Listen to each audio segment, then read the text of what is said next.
Everyone in Croshan nursing academy. हमने last class में जो नॉर्सेट 7 मेंस का एग्जाम था उसके 25 क्वेश्चन डिस्कस किए थे। अब हम जो रिमेनिंग मेमोरी बेस्ड क्वेश्चन है 20 उनको डिस्कस करते हैं, इनका फुल सॉल्यूशन देखते हैं। ओके, अब आपको मोटिवेशन की जरूरत होगी है ना, तो उसके लिए फिर लेके आई हूँ मैं एक motivation quote, I have to succeed, I have no other choices.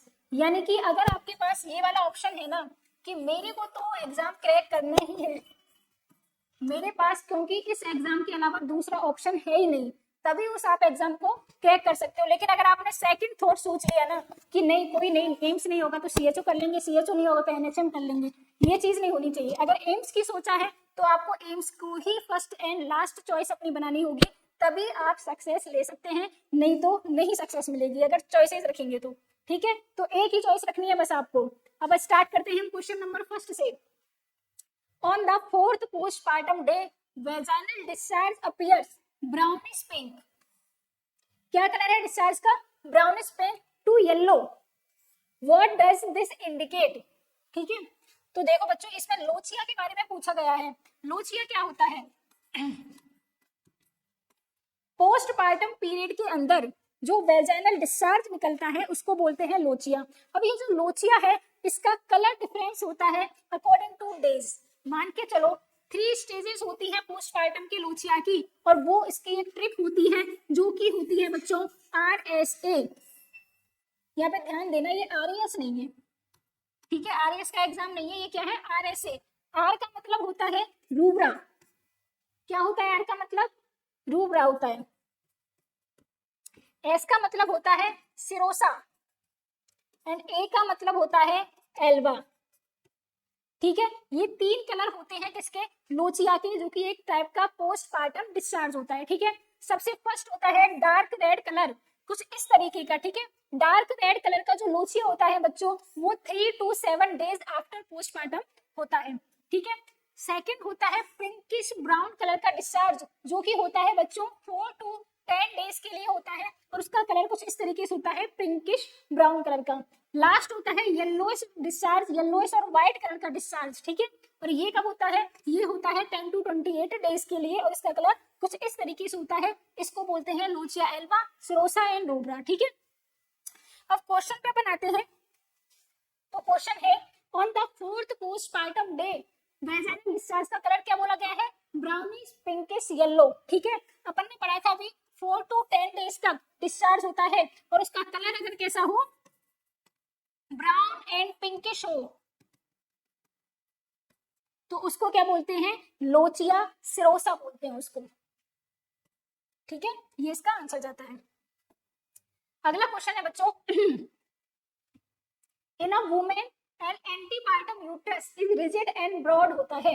यानी कि एक एंटीपार्टम पीरियड में अगर किसी फीमेल का यूट्रस रिजिड है और ब्रॉड है, तो उस कंडीशन में वो कौन सा होता है?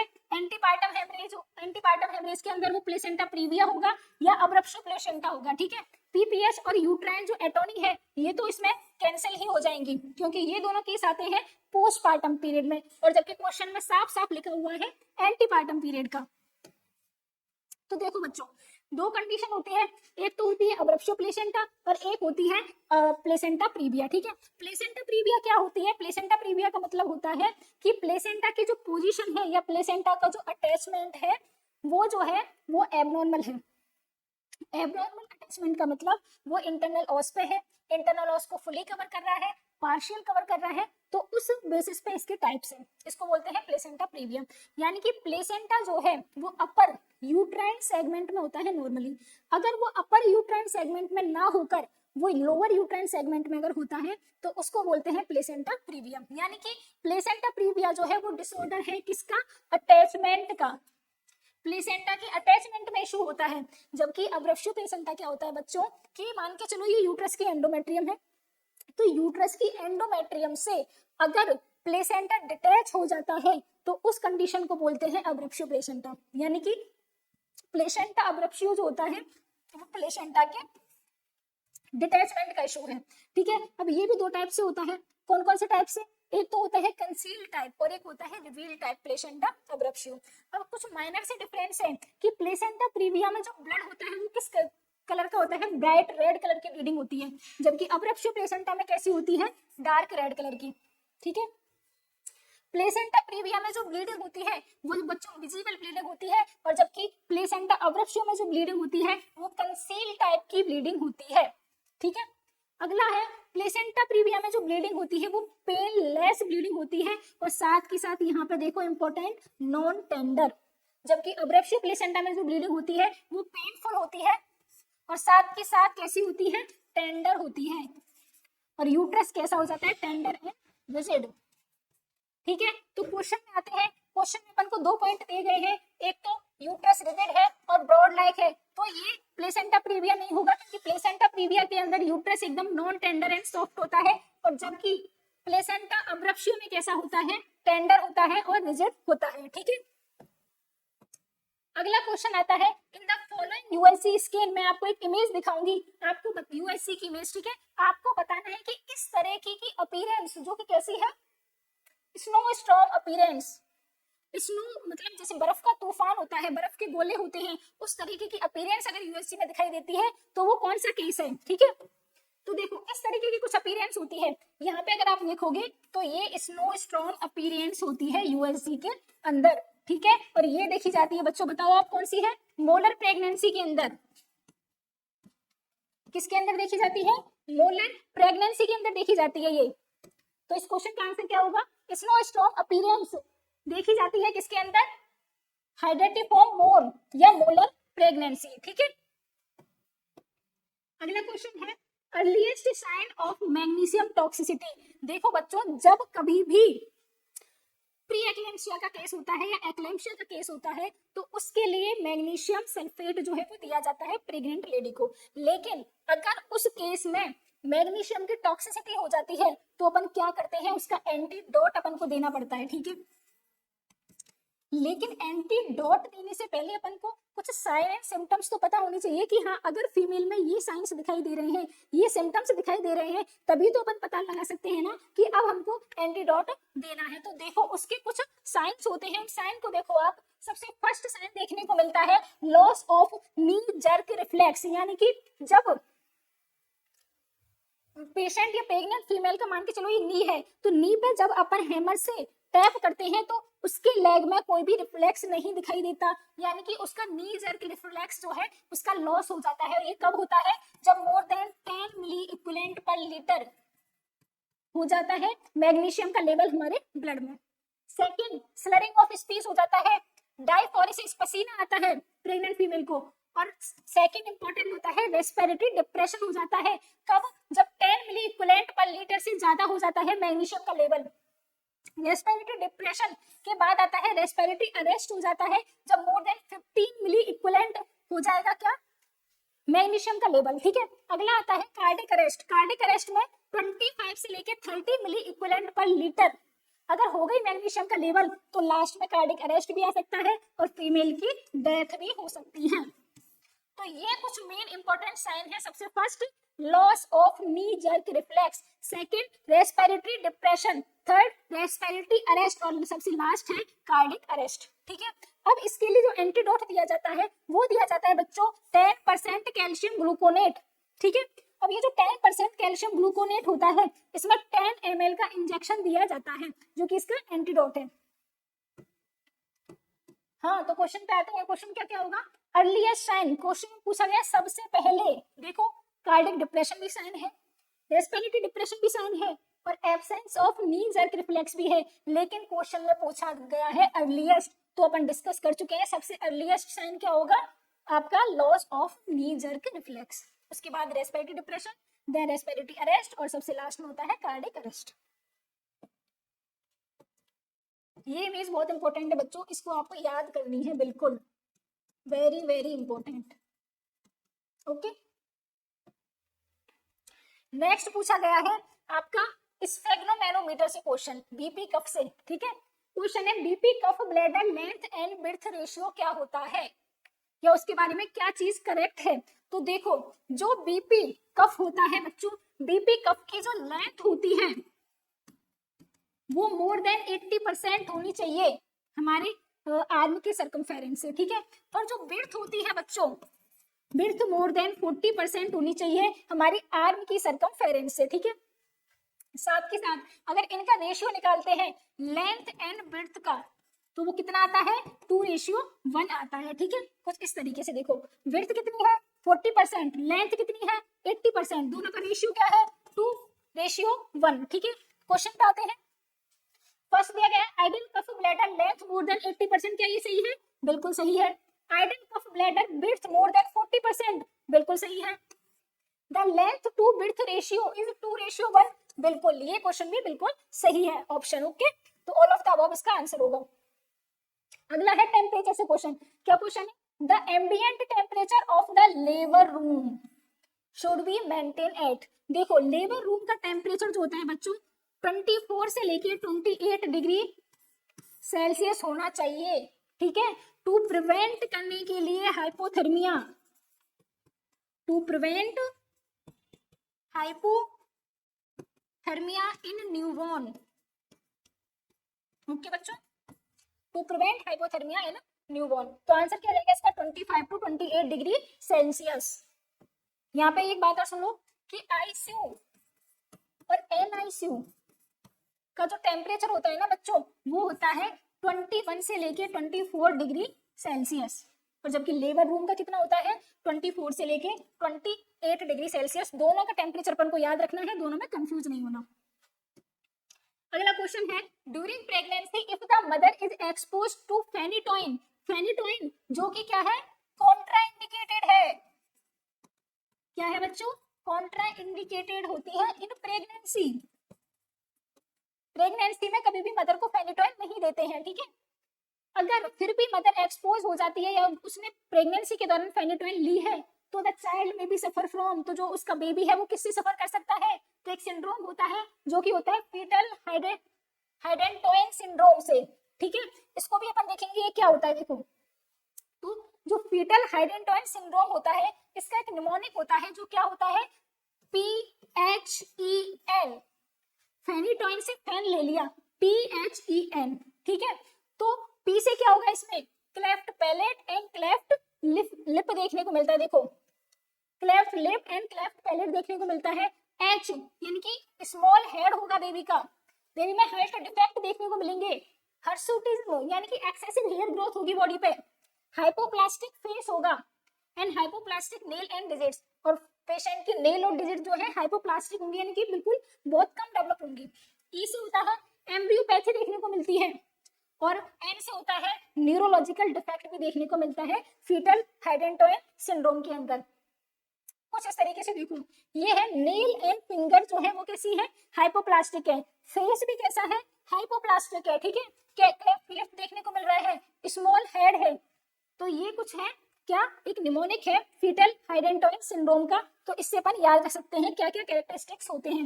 एक और सिंड्रोम होता है बच्चों में और वो होता है FAS, जो कि होता है बच्चों फीटल एल्कोहल सिंड्रोम। और ये फीटल एल्कोहल सिंड्रोम कब देखने को मिलता है? जब मदर जो है प्रेगनेंसी के दौरान एक्सपोजर होता है मदर का किसके लिए? एल्कोहल के लिए, तो उसको बोला जाता है फीटल एल्कोहल सिंड्रोम बेबी में होता है, ठीक है। इसके अंदर कुछ फेशियल कैरेक्टरिस्टिक्स देखने को मिलती है FAS के अंदर, और वो क्या है? सबसे पहले स्मॉल आई ओपनिंग, बिल्कुल छोटी छोटी आंखें होंगी बच्चे की, ठीक है। स्मूथ फिल्ट्रम, ये वाला एरिया जो होता है बिल्कुल जिसको फिल्ट्रम बोलते हैं वो कैसा होता है? बिल्कुल स्मूथ होता है, इसमें कोई उभार नहीं होता, ठीक है। थिन अपर लिप, और अपर लिप बिल्कुल कैसा होगा? थिन होगा बच्चे का। तो ये तीन कैरेक्टरिस्टिक्स इंपॉर्टेंट होती हैं फेशियल कैरेक्टरिस्टिक्स किसके लिए? फीटल एल्कोहल सिंड्रोम के लिए, जिसमें सबसे फर्स्ट क्या होता है? स्मॉल आई ओपनिंग होती है, स्मूथ फिल्ट्रम होता है एंड थिन अपर लिप होता है, ओके। अगला क्वेश्चन है what is the most common cause of diarrhoea in India. देखो मोस्ट कॉमन कॉज अगर वायरस का पूछा जाए तो रोटा वायरस, अगर बैक्टीरिया का पूछा जाए तो इकोलाई होता है। अगर ओवरऑल पूछा जाए, ना तो वायरस दिया क्वेश्चन में ना बैक्टीरिया दिया, बस ये पूछा गया है कि most common cause of diarrhoea in India, तो इसका आंसर जाता है बच्चों रोटा वायरस। अगला क्वेश्चन है एक आपने डिजीज पढ़ी होगी जो कि है RH इनकम्पैटिबिलिटी की वजह से होती है, जो जिसको बोलते हैं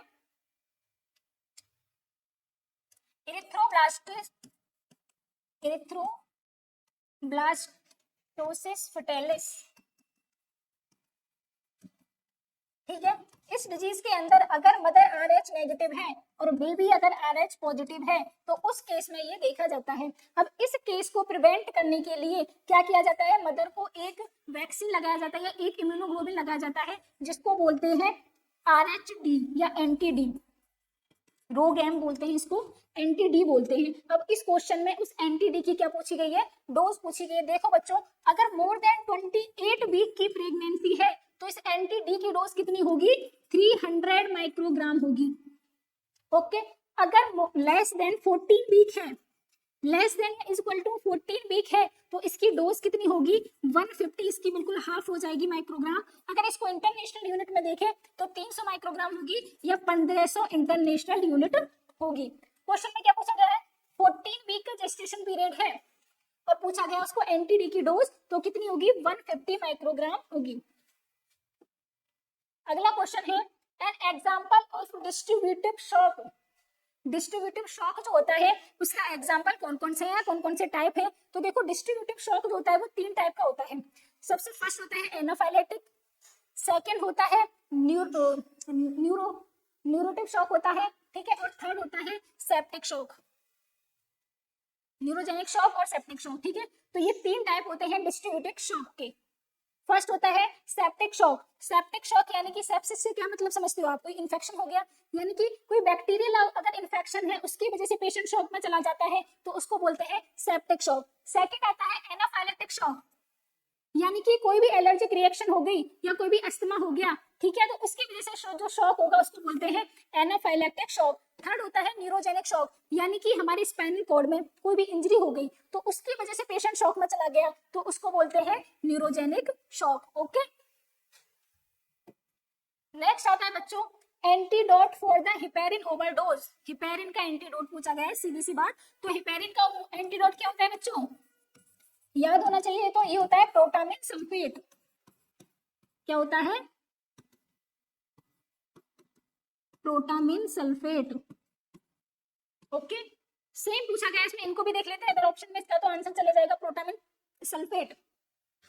नेलोक्सोन किसका एंटीडोट होता है, नेलोक्सोन एंटीडोट होता है बच्चों मॉर्फिन का। ठीक है, फॉर्मिपिजोल एंटीडोट होता है किसका, मेथिनॉल का। ठीक है, ये चीज अपन को याद होनी चाहिए। अच्छा, विटामिन के किसका होता है, वारफेरिन का। हिपेरिन का पूछा जाए तो प्रोटामिन सल्फेट, अगर वारफेरिन का पूछा जाए तो विटामिन के होता है एंटीडोट। एंटीडोट आपको बिल्कुल पिन पॉइंट याद होनी चाहिए। Which statement correct regarding fetal circulation. Fetal circulation के लिए इनमें से कौन सा स्टेटमेंट करेक्ट है, तो आप देखो, फीटल जो सर्कुलेशन होता है बच्चों, उस फीटल सर्कुलेशन के अंदर, फीटल जो सर्कुलेशन होता है, फीटल सर्कुलेशन के अंदर 2 आर्टरी होती है और 1 वेन होती है। ठीक है, क्या होती है, 2 तो अम्लाइकल आर्टरी होती है बच्चों और 1 होती है अम्लाइकल वेन। ये रेशियो आपको 2:1 का याद होना चाहिए। तो इसका आंसर हो जाएगा 2 तो अम्लाइकल आर्टरी और 1 अम्लाइकल वेन। ठीक है, this is the answer. Next question है identify the following image. Image यहाँ पे आगे दिखाई जाएगी तो आपको बताना है कौन सी इमेज है ये। देखो, कुछ इस तरीके से ये इमेज किसकी है, देखो, अगर आप इसको ध्यान से देखोगे बच्चों तो ये है आपका प्लेसेंटा, ठीक है, और ये है आपके क्या, फीटल मेम्ब्रेन। क्या है बच्चों, ये है फीटल मेम्ब्रेन और ये है आपका अम्लाइकल कॉर्ड। अगर देखा जाए तो यहाँ पे जो अम्लाइकल कॉर्ड है तो वो क्या डायरेक्ट प्लेसेंटा से अटैच हो रहा है, नहीं, यहाँ पे जो अम्लाइकल कॉर्ड है पहले फीटल मेम्ब्रेन से अटैच हो रहा है, देन फीटल मेम्ब्रेन अटैच हो रही है बेटो प्लेसेंटा से। ठीक है, तो इसलिए इसको बोलते हैं वाल्मेंटस इंसर्शन ऑफ प्लेसेंटा। क्या बोलते हैं, वाल्मेंटस इंसर्शन ऑफ प्लेसेंटा।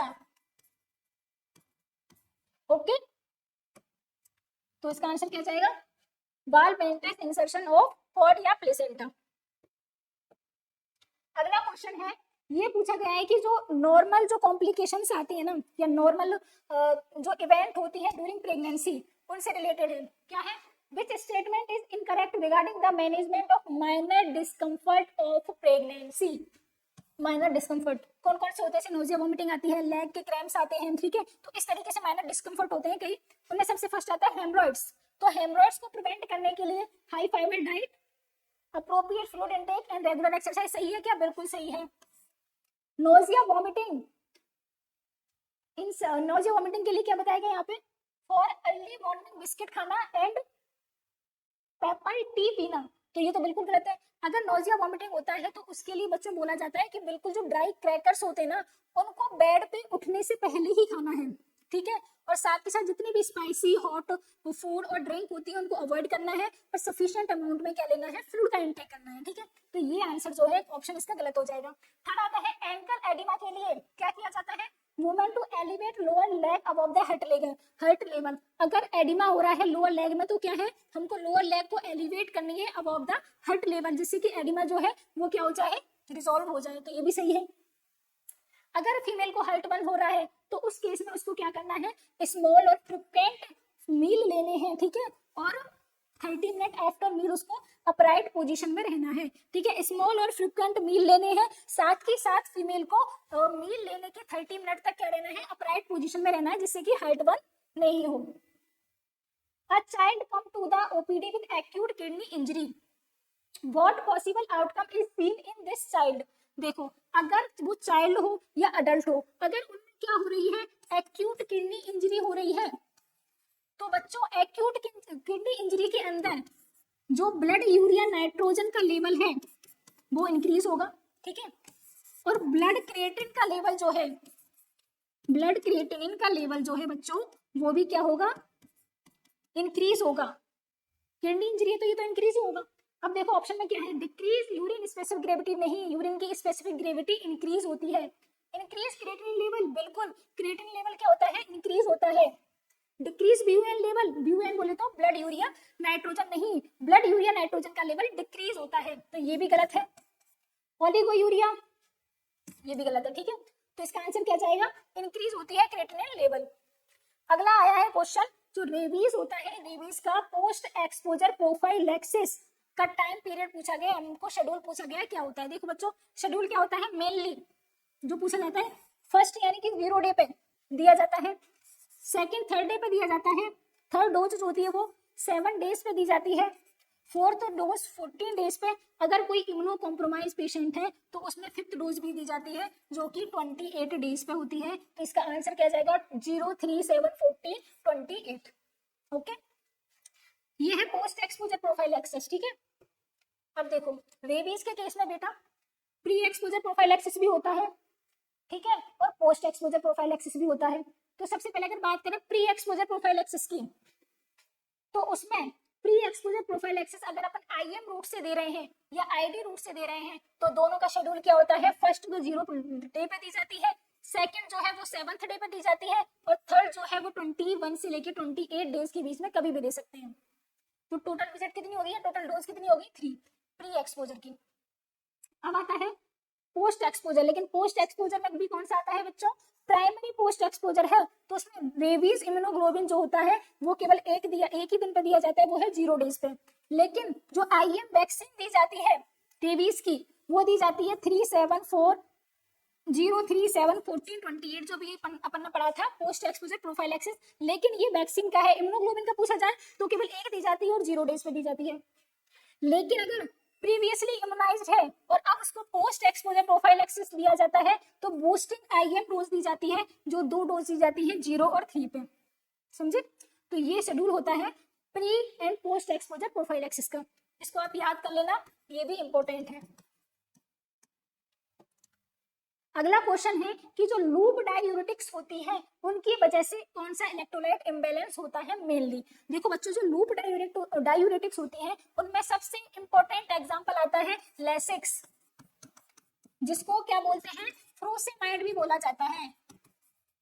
क्या बोला जाता है? फ्रूसेमाइड भी बोला जाता है। तो ये लूप डायूरेटिक होने की वजह से हेनले ऑफ लूप की थिक आर्म जो होती है उसमें कमी हो जाती है, किसकी? पोटेशियम की, यानी कि हाइपोकैलेमिया करवाता है ये।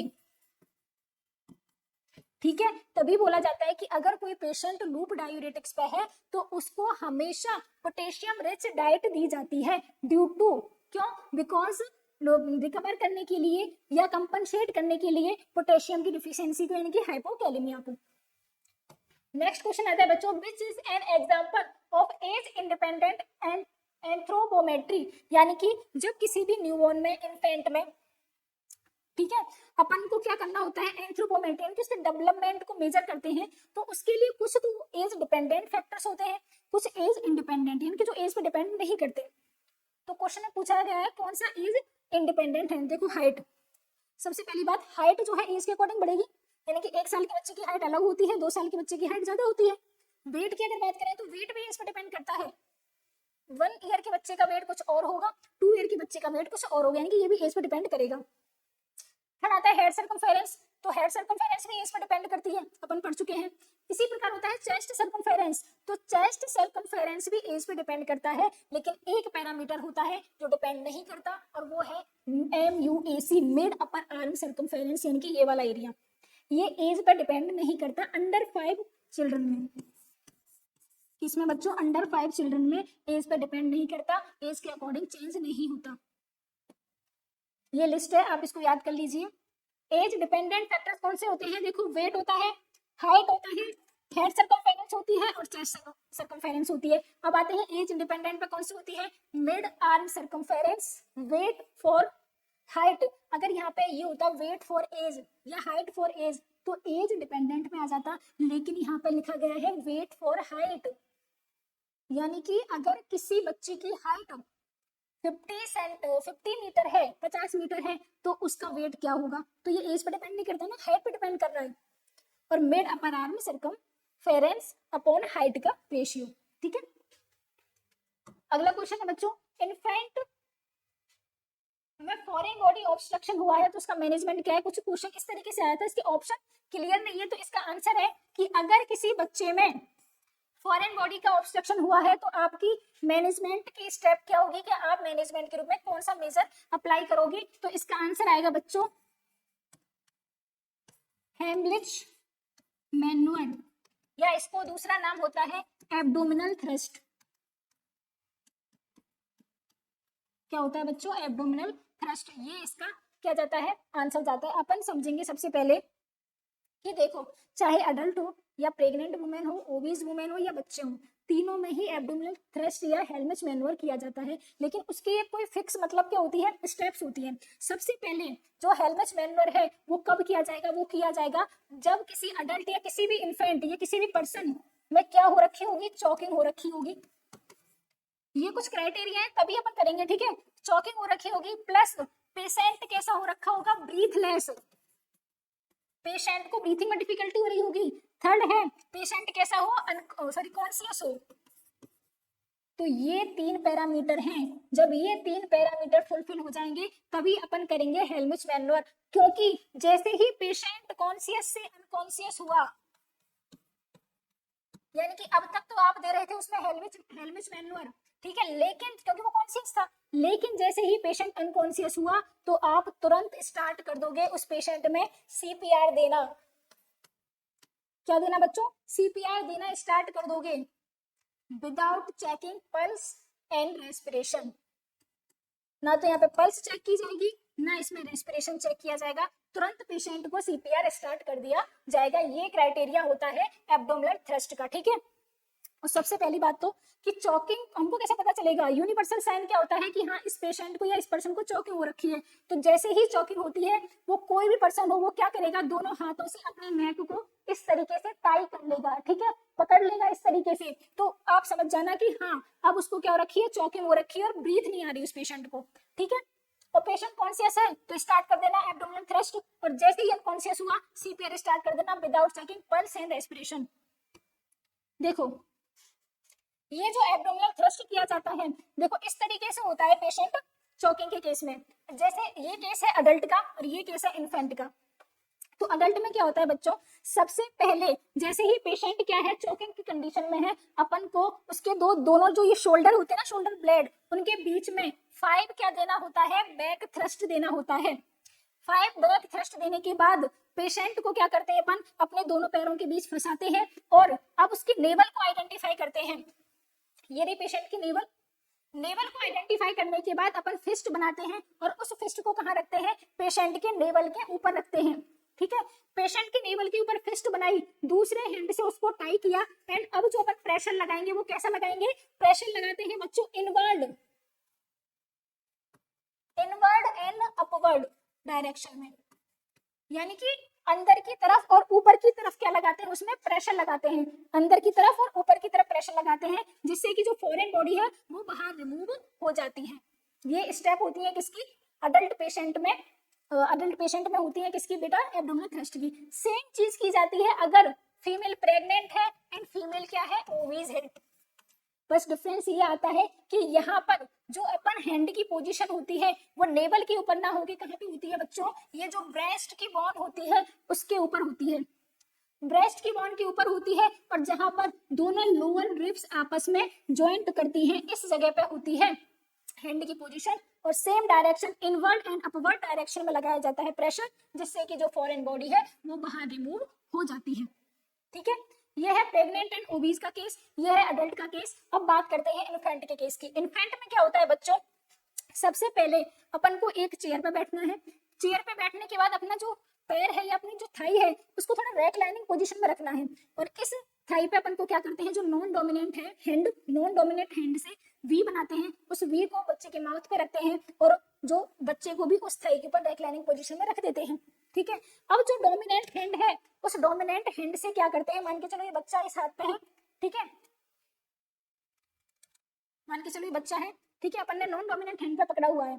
अब जो डोमिनेंट हैंड है उससे क्या करते हैं, उसकी जो दोनों बच्चे के शोल्डर ब्लेड हैं, ठीक है, दोनों जो शोल्डर ब्लेड हैं बच्चों, इन दोनों शोल्डर ब्लेड पे अपन क्या करते हैं, हील से, डोमिनेंट हैंड की हील से 5 बैक थ्रस्ट देते हैं। जैसे ही 5 बैक थ्रस्ट दिए, अब जो बच्चा है उसको क्या करते हैं, टर्न करते हैं फॉरवर्ड डायरेक्शन में, इनके आगे की तरफ उसको टर्न करते हैं, लेकिन टर्न किस तरीके से करते हैं कि उसका माउथ जो है वो नीचे की तरफ होना चाहिए। ठीक है, अब ऊपर डायरेक्शन में नहीं आना चाहिए, और जैसे ही मूव किया आगे की तरफ, अब उसको 5 क्या देते हैं, चेस्ट थ्रस्ट देते हैं, किसके थ्रू, 2 फिंगर्स के थ्रू।